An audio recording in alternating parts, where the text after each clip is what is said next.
Clap it, you are on the air.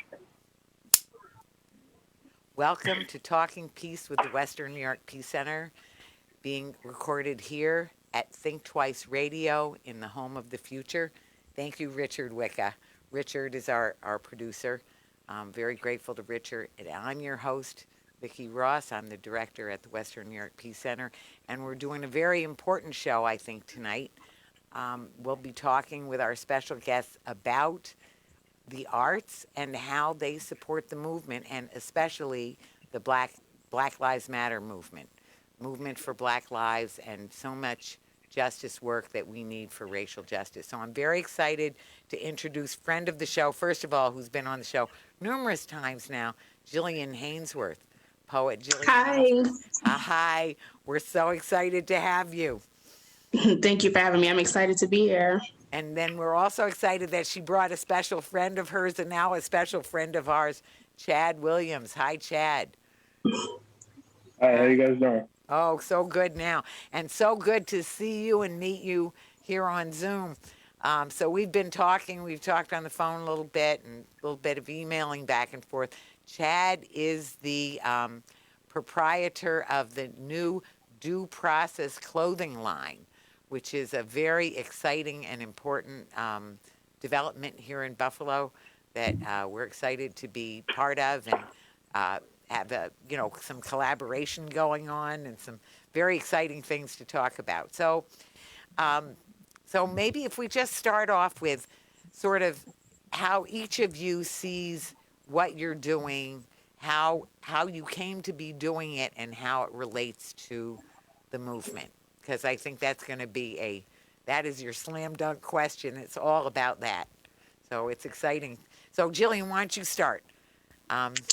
Okay, so how I came to be doing it, how it works for the movement. So I will start by saying I did not start writing with the intentions of impacting a movement, right? Like that was the furthest thing from my brain. I started writing songs. I grew up singing, grew up in the church. So I was writing for my mom, writing songs we could sing at church. And then once I started using my poetry for social justice, I was really just expressing my own frustrations with the system. I was just expressing my frustrations with another Black boy being killed in the middle of the street by a police officer who's supposed to be protecting and serving. And he was killed for no reason and he didn't do nothing. Right. And that's when I wrote the line, I wish the little Black boy did something wrong. And that is kind of what catapulted me into using my art for this.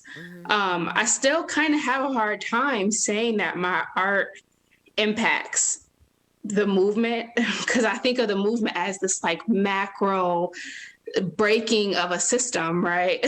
So when I think about my words, I think about, it's just me, it's little old me from the east side of Buffalo, just going around Buffalo doing my poetry. But I do think that it's important that artists stand for something. And that's something that I can confidently say that I do. Like I stand for anti-racism. I stand for justice. I stand for my community. And that's what I use my art to do. I use it to pick a side and to defend that side and to relentlessly challenge other people to do the same. So that's all I can do.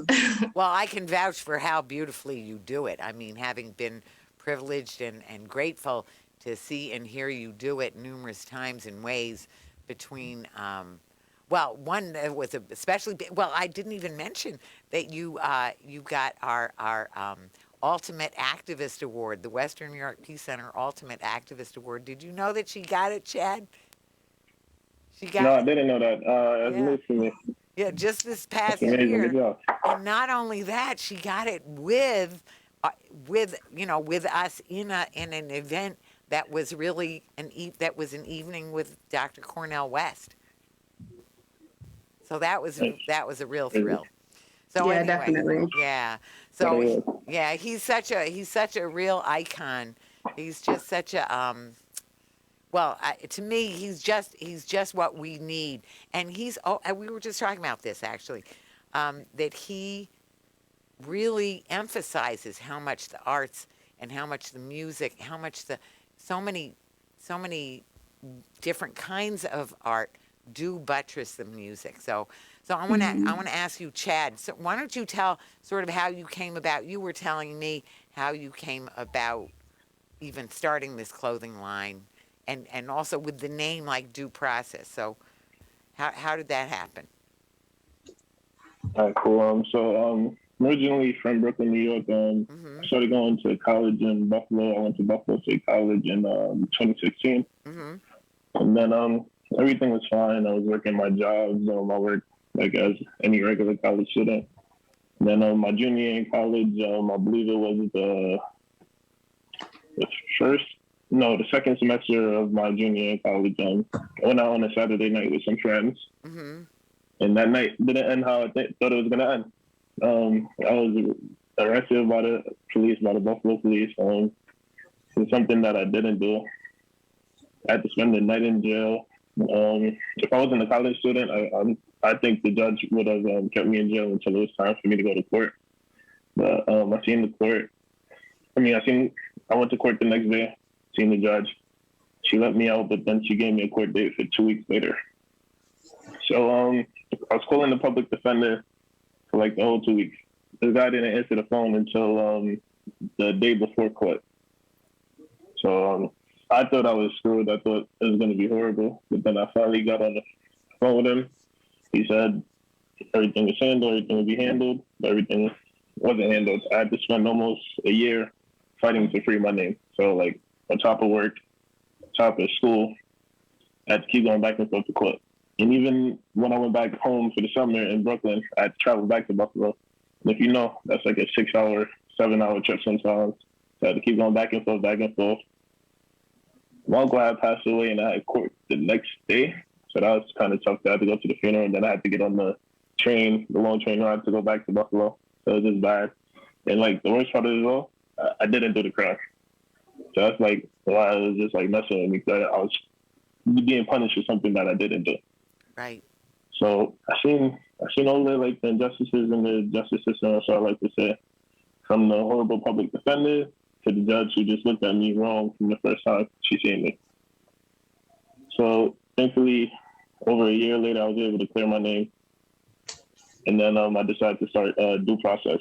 You spell it DOO process instead of DUE. It's like a spinoff of the legal term. Okay. Yeah. So the legal term refers to fair treatment through the justice system, especially as a citizen's entitlement. And I feel like I didn't get any due process. So that's why I named it Due Process. Right. Like I always like fashion. And now like this new inspiration with social justice, I decided to combine the two. So I think I've And I feel like art. Right. Oh, yeah. No, a lot of people do that. Yeah, right. No, well, that's good to know, and now I could see why you would. Well, first of all, you put it nicely, so you don't have to bleep it out. But let me say, it is due. I mean, it's overdue. It is just so. No, 100%. I mean, you don't need me telling you. There's example after example after example of just the criminalizing of black people as being, I mean, that's what the police are doing. That's what the court system does. That's what, so many, I think about, I mean, I'm so glad and grateful that you were able to clear your name, and that you were able to get that turned over, because so often people don't. And that takes that courage and strength that you had to just persist and keep saying, no, I didn't do it. I think about the Buffalo Five, right? I don't know if you've heard about them. They're five. No, actually, I haven't. They're old now. I mean, they're, in their, let's say, 60s or 70s, something like that, that were wrongly accused. 5 teenagers at the time. They were wrongly accused of a murder. One person did it, and everybody sort of knew who did it, but except the police, or they didn't care, and they didn't care, and there was all kinds of evidence that was suppressed that they hadn't done it. So they weren't 5 footsteps. It was in the snow, right? The guy was beaten across from the bar where he'd been drinking. at his house right across from the bar. And there were all these reasons to show that they didn't do it. And one of the 5 boys was acquitted, but the other ones weren't because they didn't have a good attorney, right? And they were convicted, and they are still fighting. And I mean, they're still fighting. They're like going towards the end. They're definitely on the elderly, excuse me, side. They're still fighting it, and they have a court case. I think. I think it's this coming Tuesday. I don't know. It's on our. I hope it was not yesterday. I think it's this coming Tuesday. That they're back in court to trying to get it overturned because they want to clear their name. So I don't know what you were accused of, but they were accused of murder. They did, I think it was 80 some years between them. One of them's passed away. Oh yeah, that's horrible. One of them was, So anyway, I mean, there's lots of horror stories. That's one of your worst ones. But there's all kinds of ones, or when somebody did this much and they get charged with this much, or just time after time. I mean, really, really tragic stories. So I want to hand it to you. First of all, your strength and persistence to get it done. And yeah, no wonder you call it due process. Due. I am 100%. That's like one of the huge flaws in the justice system is the public defenders. Because when I was like going through the situation, I hated the guy. Like he never answered the phone. He never replied to emails. Anything. I hated the guy. But then after the fact, when I was like doing a business stand competition, like it was a part of my school, I was doing it with due process though. I did like research on like public defenders and like they're overworked and underpaid. So like it wasn't really his fault that he was bad. Yeah, it wasn't really his fault that he was bad, but like it's just like a flaw in the system, and that's like one of the things like I started due process for so I could like raise money to help better that system. Wow, that is so great. Yes, because that is, and it's true in other different kinds of settings. Is that if you give it's setting a person up to fail, right? You give people, when people have way too many people to take care of that they can't even possibly do it. How can that serve? So the person will try, and then they look, it looks like they failed, and what it is back to, the system fails because the system sets people up to fail, because it's not, justice is not, that high on the list. We're too busy spending our money. Don't get me started on military equipment, and I call it Fear Inc. Fear Inc. Those are the efforts to intimidate, control, and even incarcerate or kill. All that, they get the money. That's where the money goes. The efforts to like nurture and help, educate, take care of people, take care of the more vulnerable. Those, they have a bake sale. They're struggling to just try. Anyway, so tell about your clothing line. Well, first of all, let's see what you're wearing now. So I can see it a little bit. Let me tell you guys first, and then I'll explain like the design. Sure. That works for you. Sure. So cool. So the name is Due Process. I'll put it in the streetwear category of clothing because streetwear is art. Like art is a form of like expression. So like I want people to feel like the expression is also our way in Due Process. And like the mission of Due Process is we donate 15% of every purchase to an organization that advocates for social justice. So that's like how we're trying to like better the environment.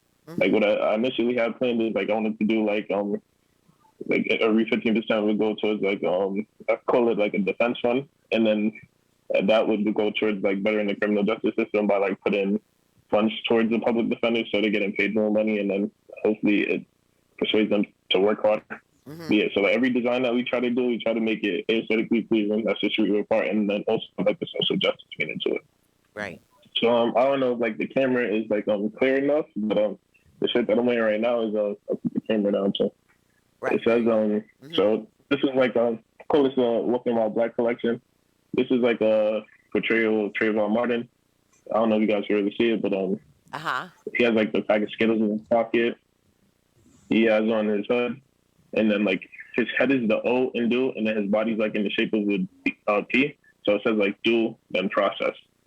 Oh, okay. Like, Yep. yeah, I know Yep. guys not Yeah, really I able can to sort do of it. see. And then Yep. on the Yep. back, So uh, is it D-O or and then, oh, D-double-O? Is it D-O-O or yeah, just it's D-O? D-double-O. D-double-O. Yep. D-double-O. D-double-O. Yeah, Process. so Right. D-double-O, and then Mm-hmm. process. Mm-hmm. Yeah, exactly. And then the back, I can't really show you guys the back right now, but maybe later on in the show, I could like get a shirt from the closet and I could show you guys the back of Sure. it. Sure. But yeah. Mm-hmm. Yeah, well, Mm-hmm. I wanna, thank you too, because I want to say, we haven't announced yet that just over in the course of Jillian bringing you to us, Chad, or bringing us to you and saying, hey, Chad wants to give the Western New York Peace Center 15% of these great Walking While Black shirts. So I want to see that Mm-hmm. shirt too. I want to see that shirt for sure. No, this is the shirt. This is the shirt That that's is the dropping. We're shirt. going Oh, like okay, this is that is the shirt. yeah, this is the Oh, okay. shirt. So the walking, does it say? So it does it say walking while black, or is that just? Is that just? No, yeah, I wanted to name it like the trademark modern too, but then I thought that would have like some trademark issues or something like that. So I just named Oh, it like okay. Walking While Black because he was walking while black when George Zimmerman came and barred it then. So that's why I named it like Walking While Black. Sure. So that's what just your name for it. Yeah. Yeah. Uh-huh. Well, that is a great shirt. Yeah, I like shirts and hoodies. Mm-hmm. Thank you. Yeah. Yeah. Very, very excellent. Yes, and I'll be interested to see the back. So I mean, I think it's a good example of actually it's more than just your clothing line. It's also about what you're upholding through the meaning of the design, right? Even the meaning of the name, the meaning of Mm-hmm. the design, what you're doing with Yeah, from the exactly. money, right? So like if somebody like walking around and stuff like that, they won't like know what the shirt is or like what the design is from like first looking at it, but then it'll, like spark like a conversation and then somebody could tell them what it means and then they could pass along the message and like the mission of the brand from that. So that's what I'm trying to do with the brand, like Sure, engage like people into conversation and sure. while it also looking fashionable. Right, right. Well, that brings us back to spoken word too, because that's another thing where, it's the words used and part of sparking a conversation, sparking different thoughts and feelings that come from the words used, and the concepts that have a light shown on them. So I want to say I've seen you do that, Jillian, so many times and in ways that are really just so strengthening and powerful, emotionally powerful. Um, Thanks. yeah, yeah. At different gatherings, the Open Buffalo gathering, the Women's March. Actually, that reminds me that was how we first got together. Was you approached us about the Yeah. Women's March, right? Mm-hmm. Right. And yeah, it's been great to get together with you in different venues and ways, including on the radio or including in these different in-person or remote events, whatever they may be. Mm-hmm. Yeah, it's been really interesting to kind of be like invited into spaces. I don't know. I guess I'm still processing the fact that people connect to my writing because it is something that's very like personal and intimate to me. I am a very personal and private person. Very. Mm-hmm. People know me about as much as I will let them. Right. And I do that because I found that I had been sharing so much of myself through my writing that I needed some things to just keep to myself. So, but yeah, I've probably performed upwards of 200 times in the past few years, mostly in Buffalo. I've been able to travel to the city, to Baltimore, Toronto, different places and perform at different festivals and events. And I love it, but it really, like the heart of it is really like, I have nephews that I don't want to have to be, marching down Main Street downtown, you know, when they're my age, fighting for the same things I'm fighting for, Right. calling for the same changes I'm calling for. And my art is just what I have to offer. Right. I always kind of consider myself a servant. Everything I do is for the betterment of other people or for a community or for a system. And yeah, and that's just, it's just my thing. You know, we all got our thing. So it's just my thing, but I really do genuinely love it. I also love the fact that my professional career has kind of aligned with my writing. Most people who know me know that my background is in counseling and advocacy. I was a social worker for years, and now I'm working in organizing in the nonprofit world at Open Buffalo as the director of leadership development. So I get to oversee the programs like Emerging Leaders, and the emerging leaders right now are actually getting ready to launch a campaign. So it's kind of like all of these different areas of my life are aligning in the best way. So I really am grateful for that. But yeah, I came to you. I'm like, hey, let me get in on this women's march. Like, what's up with this? Well, it's such So a, yeah. it's such a it's you know, synergy. It's really synergy, and I think one of the ways that happens is because, you know, integrity, integrity. So one of the things, I've been, truth and love.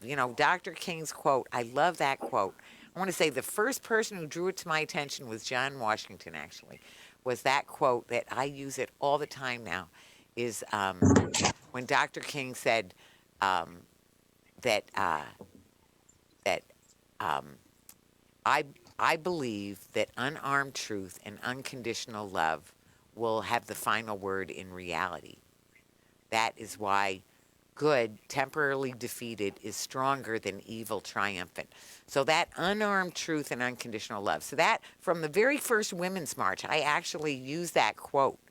After this 9-year-old boy got up in front of 1,000 people. Not 1,000. No, I'm sorry. Almost 4,000 people to speak, and he was already he had agreed with his mom that he was going to do it, and we were going to feature him. And so when he did it, let me tell you, he was just like it was and he could barely do it. He was shaking, and he spoke, and then he started to cry, and I mean, I started to cry because it was so moving. And that was when I used that quote. And so that unarmed truth and unconditional love. Well, Dr. West has always, he is what I've heard him talk about. What's really amounts to almost the same thing. He talks about moral integrity and universal solidarity, right? So that universal solidarity is like love, is unconditional love. It's that solidarity, that caring for the person, and the integrity piece is in there with truth in terms of authenticity, I guess I would say, and also this is where our activism and our life becomes one, because we're a whole person. So it's that word integrity is like wholeness, so being a whole person who's wholly devoted to that, it's somehow how you're going to bring that whole self of you, that is the social work, the advocacy, the concern for your nephews, the beauty, your love for words, your innermost thoughts. All of that comes out as a whole piece, Yeah. as a And whole. luckily, because of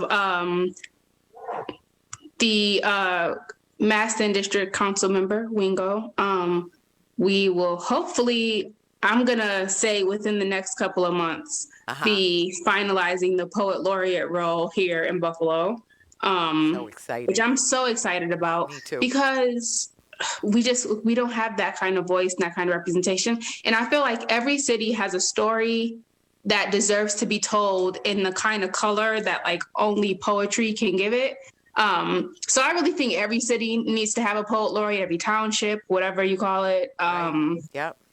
So luckily, that'll be contributing to the wholeness of who I am in Buffalo. And that's, of course, still something I'm figuring out. Like I'm 28, so I'm not even 30 yet. And I'm Right. still trying to like figure out some like important things, but some like really basic things, like how come like electricity costs so much money, like things like that, that you're just trying to figure it out. And so I am grateful for the wholeness of where I am in my life right now, and the fact that everything kind of connects in like the most beautiful and seamless way.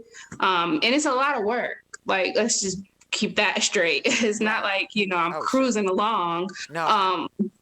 But I really do appreciate where I am right now and all of the different blessings that are coming my way. And I'm excited.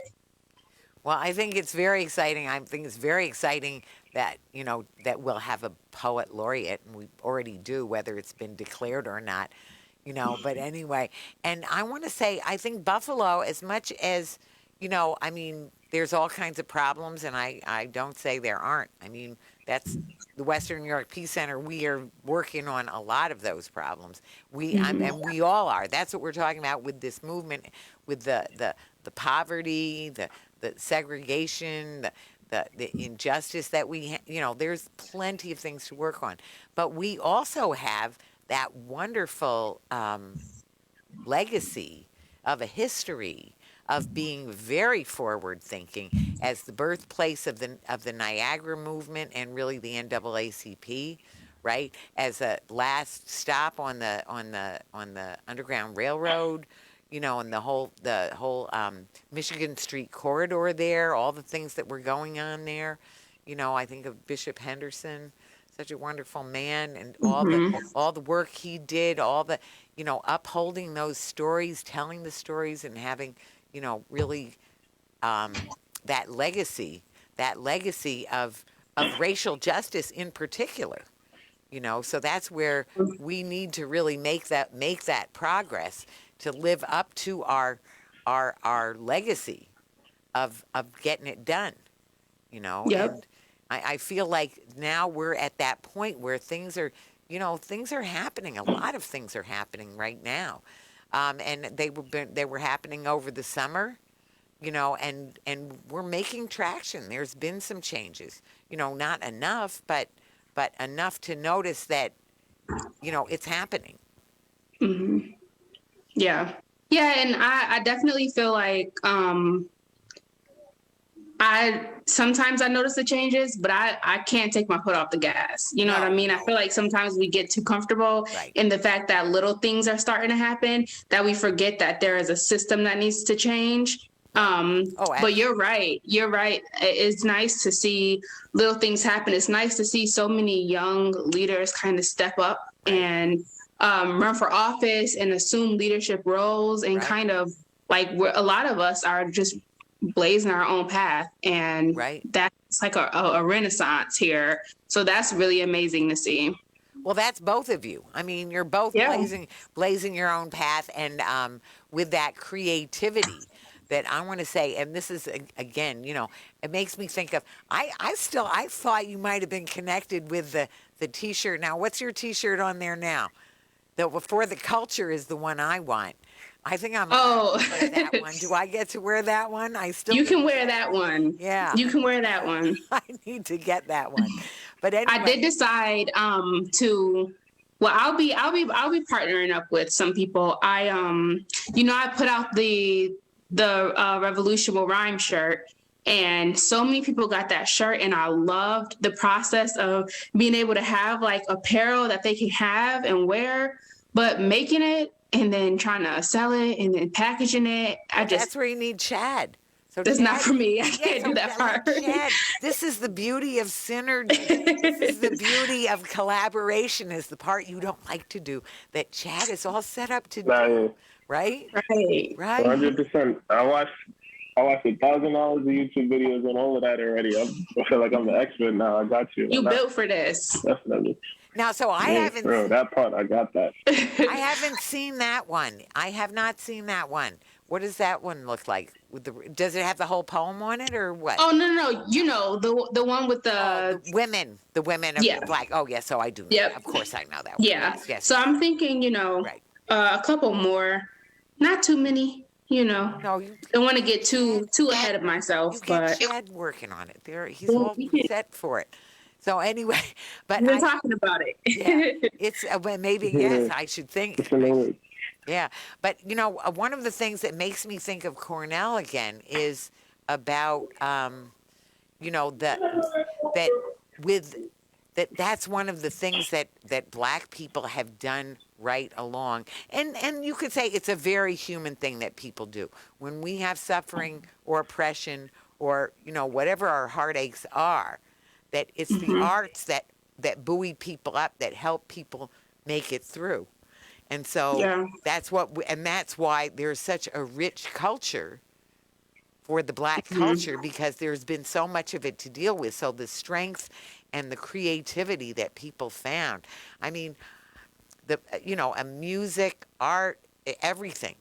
Everything about it. With the spoken word, the written word, the prose, the novels, everything. The clothes and the styles and Hmm. the culture. It's just such a Yeah. big piece. Yeah, all of it, even hair. Like Right. I was watching this documentary about how when Africans were being brought over to America, um, a lot of them braided rice into their hair so that they can have like grain or something with them. Right. That they can plant or eat rather. Hmm. So that was really cool. I also saw a documentary about comedy and how the Black community has always used comedy to kind of heal ourselves as we go through different movements. How um, a lot of different comedians rose up from during the civil rights movement, and that was like the only way that they were able to get through it, because it's like, this is so trash that all we can do is try to figure out a way to not let it break us. um, Right. so yeah, art has not only been a tool for educating ourselves and celebrating ourselves, but it's also been our secret code, our hidden language. Right. You know, how we keep record is how we tell our own history. So I love it. I think art is one of the most necessary forms of expression that we have. Absolutely. Absolutely. We're going to talk some more about music, and I'm glad you said, and I did not know that. That was news to me, that you really came at your poetry through music, Yeah, and writing songs, which I used to write songs when I was a teenager too, by the way. But and I did some poetry too. Yeah, I did. I believe it. Everybody's a poet. Everybody's a Yes, poet. and why shouldn't? Yes, Seriously. yeah, because we have our language to use, which gives us so much. Back to what we just said, it buoys us up through our lives, and Hmm. and and creates beauty out of pain a lot of times. But Hmm. anyway, I one of the things. So when in this last Women's March that we just did on Zoom, um, I was working with, well, first of all, Lonnie Barlow and Heron Simmons at Little Africa Culture Club. I went down there for that piece of it. And we were doing it remotely, but then I went down there and we did a live piece of music, and Sirlis Adams was part of it. And so she and I put together some new words to the song "Wade in the Water," which was very much fun, and we did that song. But what I want to say, besides the poetry of the spoken word that was part of the song, that was the change. I don't know if I remember all the words. It was pretty simple though. But my point was, what I had not, I've always loved that song. It is one of my very favorite songs ever. And I saw the Alvin Ailey Company dance to it, and it's just so compelling. I heard Mavis Staples sing it one time. Oh my God. Hmm. Oh my God. So anyway, so we're singing it, but what I didn't know is that this was what they were using. That song was about. Wade in the Water was about crossing over to freedom, right? And getting over, and that also one of the things was about, it was Harriet Tubman telling people, get in the water so they don't see Yeah. your footprints. Yep. I Get did low I so the slave catchers don't see you. Yes, right. And Yeah. yeah, so I had no idea. So though, that back to, the speaking in code, getting the message out in ways that, so that, and the ways it had to be so that the message would go through. Right. Yep. Yep. And I mean, we've always done that with fashion too. Sure. I've always had a special respect for people like Chad who Right. do the fashion thing, because I just don't. I just really don't. But I've been like so like into due process since I first found out about it, because just the idea of somebody making these like really dope pieces of clothing, items of clothing that's specifically designed to make sure like we're safe in the streets, like from the criminal unjust system. Right. It's just like I'd never even would have thought about that, but that is brilliant and I love it. And the fact that the designs are nice makes it easier to like it, because you hate to be like, it's a good idea, but it's kind of whack. No. It has to look good too, and it does. Yeah, and it does. It really does. It really. I love it. It really does. Well, and that's Thank you. Visual art too. Visual art, because there's visual art in clothing is a visual thing, Mm-hmm. So the design and all the elements, the visual and spatial, actually. Elements. Yeah. And Chad, you said you won an award from Buff State, like a business. Yeah. So it was like a business thing competition. So after, so you guys can hear me, right? Yeah. Mm-hmm. Yeah. Okay. Yeah. So it was like a business thing competition. It started off as an independent study with one of my professors. So it was like my senior year. I just had like a bunch of electives. I was like fresh on beating the case. So I was happy. Started the brand new process. Mm-hmm. So he was like, hey, it's a business plan competition. I think you should rebranding it. So like, I didn't really have like a background, like a huge background. I was an economics major, but it was still here and there. So I joined the business plan competition. And for the competition, you have to create like a business plan. You have to get a pitch deck, executive summary, business model canvas, all of that. So I was like all new to this. So like I did like a bunch of research, watching a whole bunch of different YouTube videos and everything like that. Yeah. And like just going up against schools, like, so it was like 2 rounds. So like the first round, it was like Western New York. And then you have to get past the first round to get into the second round, which is the whole of New York. So I got past the first round. I actually got second place, but they took the top 3. So I got I got second place, right? So like, but that didn't really sit well with me because I always came from like a competitive background. So like for my stuff that I handed in for like the second round, which is the whole of New York, where you get like first place, second place, third place. I like fixed it up. I stayed up endless nights, stayed up working on it and everything like that. So then I ended up getting first place. So I ended up beating schools out, like, I ended up beating UB. There was different schools like Cornell, Columbia in the city. So like different teams from those schools ended up beating out them. And like they had experience doing this before. I never had any experience. So it was like a huge feat. And that's a very proud thing that I accomplished. You should be. Absolutely. That is great. Yeah, Man, definitely. yeah. That's cool. I mean, that is fantastic. Oh, yeah, 100%. Well, we want to see the back of that shirt too. I do want to. Here, just turn around. See the just back? turn around for a minute. Yeah. Not yet. No. I know what I'm gonna go over here real quick. I have the shirt on. Go ahead and get the shirt. I have the shirt on where actually. Yeah. Right. Go ahead and get the shirt. Well, and the other thing now, we were gonna hear a poem now. That's another thing. So I don't know if maybe you want to do it or maybe you want to wait until after the shirt. Did you decide what poem you want to do? I think I'm gonna do a poem, poem for the culture, which I literally never ever do. Oh, I want to hear it. Yes. Yeah. Definitely have that one. So why don't you tell us a little? We'll see the shirt and then we'll hear the poem. So here, go ahead, Chad. Yeah. Oh yeah. Oh, okay. Oh, okay. So, is that the back? Yeah. No. So this is the back right here. Oh, that's a different. Yeah. Oh, I call this the bowl. Yeah, I call this like the bowl of life. It has like the Pan-African flag colors in it. Mm-hmm. You know, like the red signifies the blood of our people, the black skin of our people, the green is the land of our people. Mm-hmm. And then in the bottom right corner, let me make sure I can see this. It says due process, and then like the definition of due process. Right. And it has like the judge's Love gavel, it. so due process for treatment through the judicial system. Right. And then it actually says 1998, and like the little arrow that you see, that's not the 8 in Arabic. And like the reason I did that because Arabic is like the prettiest written. Right. Right. Yep. Well, actually, all the numerals were originally Arabic, I think.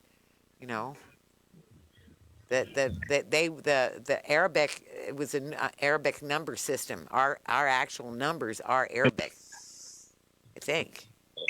But anyway, that is great. That is very great. The one you showed, the one you're wearing now, the other side, or the other one.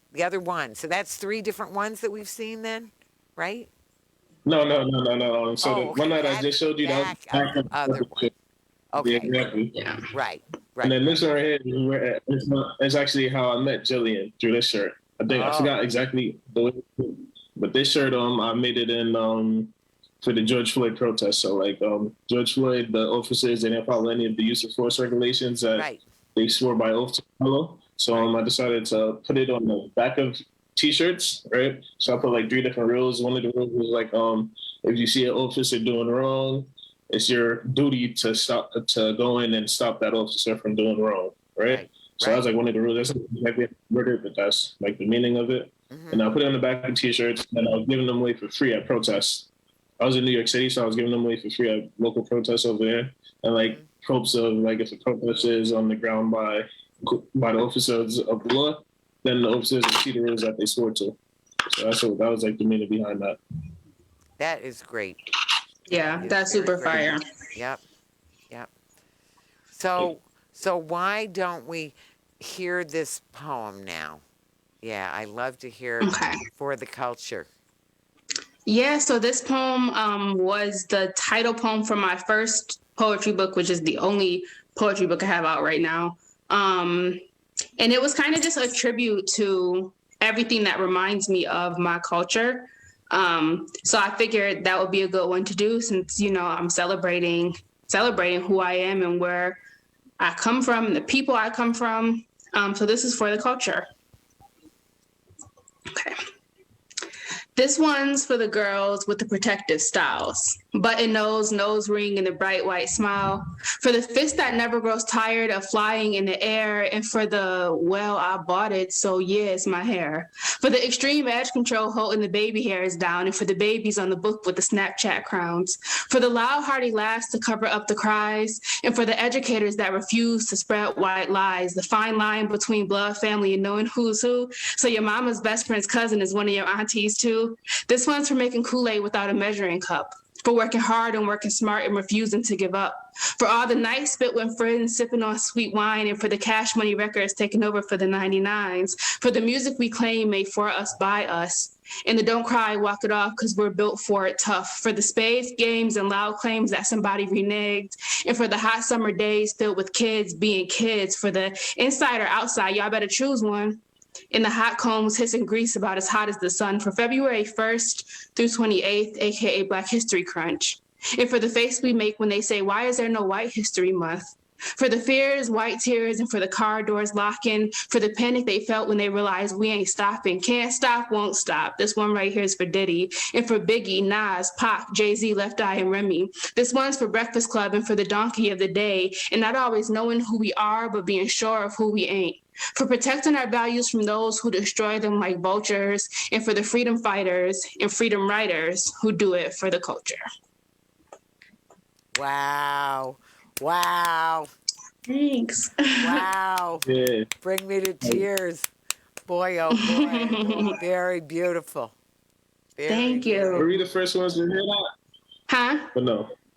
Not the first ones to hear it, but very few people have. I've only probably performed that poem twice, and it came out in like 2018, beginning of 2018. So Oh, yeah. Oh. I'm sure a lot of people who hear it through this, it'll be their first time ever hearing it. It is a wonderful poem. It is a Thank wonderful you. poem. And oh, and I can hear there's so much in your poetry. I mean, I could hear the revolution will rhyme all day long. There's so much in that. Your poetry is so wonderful. Thank Very, you. very deep, and your delivery and your just everything about it.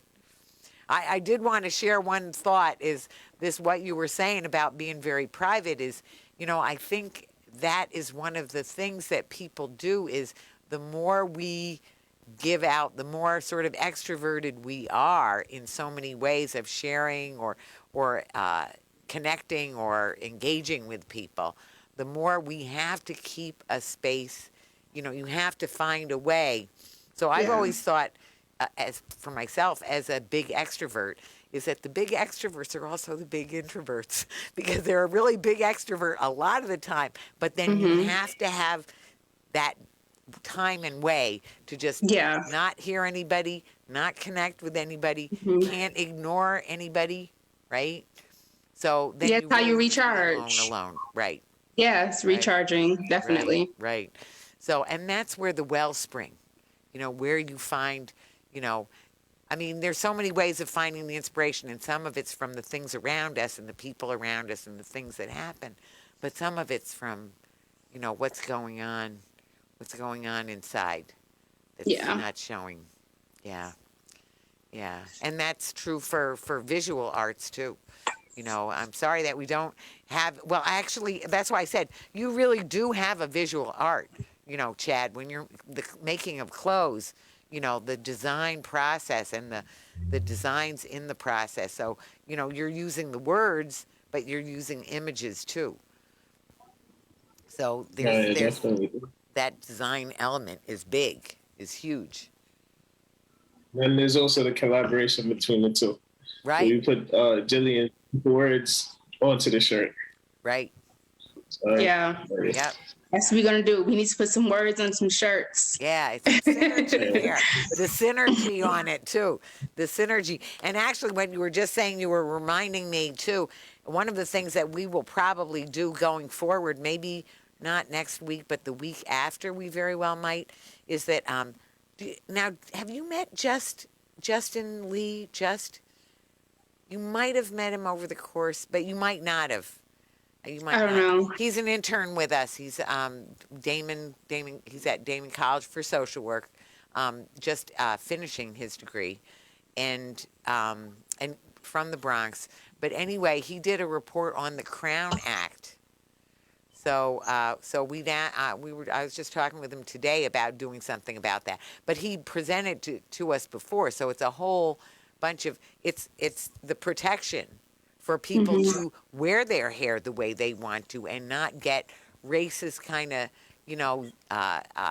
racist kinds of criticism or pushback for wearing hair the way people want to.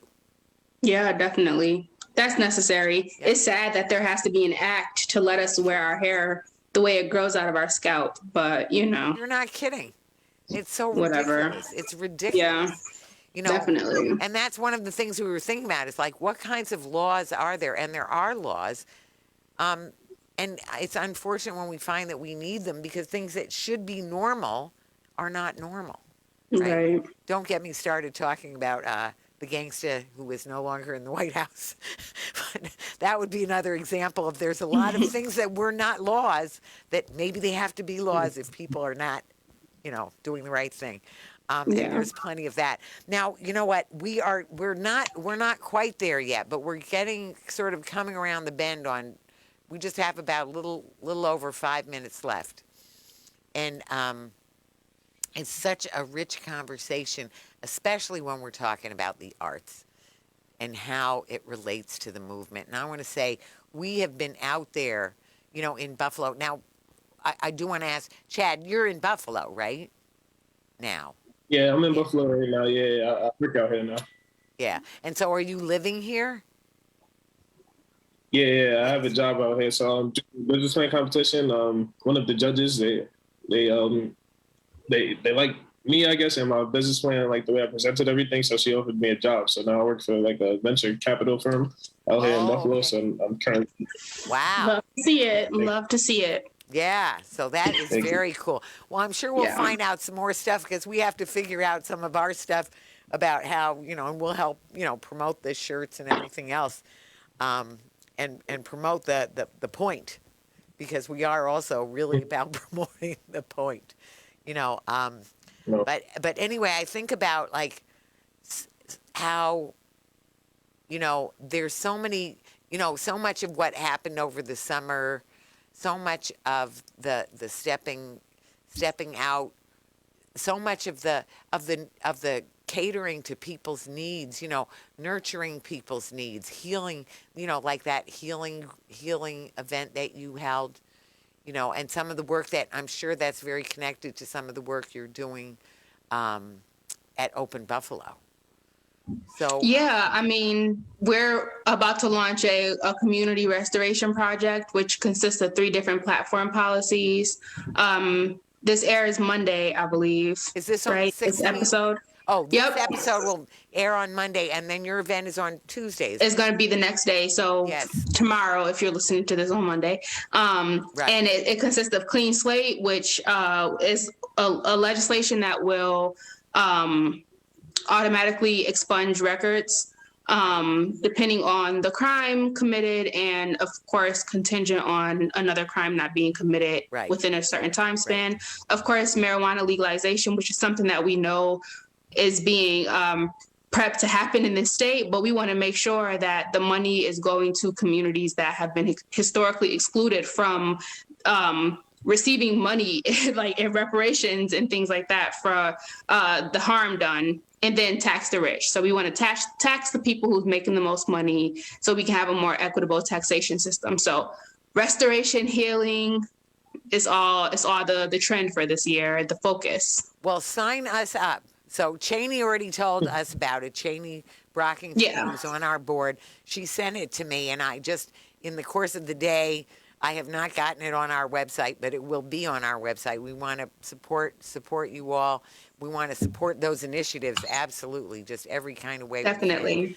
And there's just so much, well, we're always saying, unite the struggles, unite the visions, and just plain unite, that we Yeah. need to come and take that together.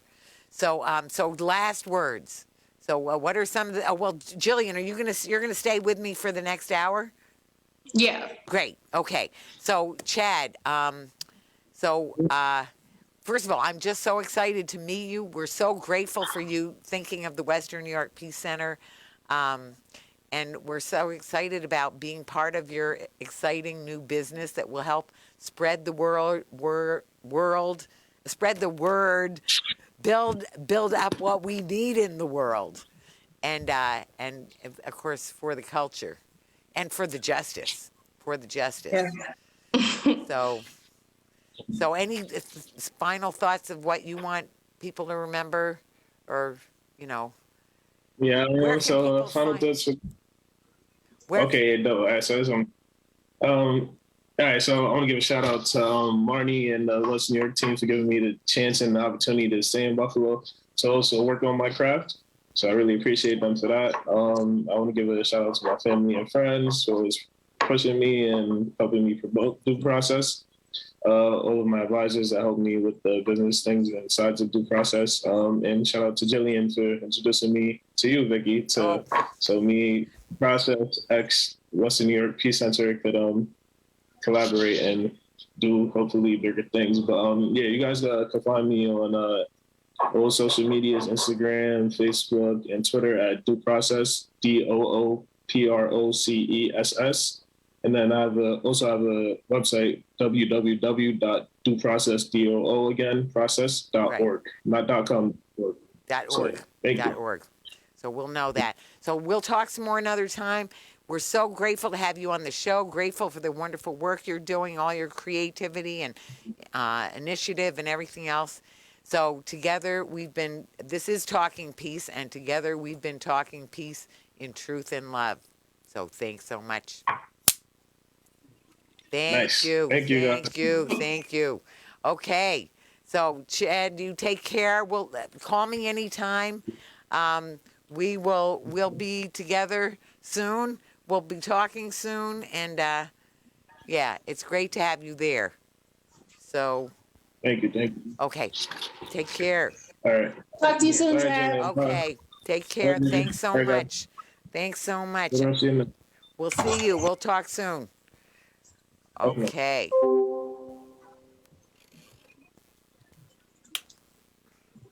Here.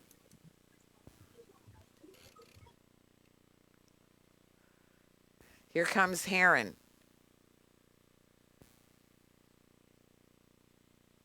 Now, I don't know what happened to Jillian. I'm still here. Oh, I'm good. just fixing my light. Oh, okay. Go ahead. And I was going to fix I wanted to show our logo, but I wasn't showing it. Here comes Heron, though, too. So that'll be good. So we're just on our way. Ooh. Hi. Hi. How you doing? Good. Hello. How's it going? Can you see me? Can you hear me? Yes, we can see and hear you. We're not recording yet. Let me turn off that Facebook live. Okay. Let me just adjust the lighting in here. Excuse me. You guys want to stay on this call, or you guys? I'm just saying because I kind of called you out the blue. I think I'm good. Yeah. But is there a meeting this Saturday, or what's? I just want to know. We're gonna talk about that soon. Now everything's good.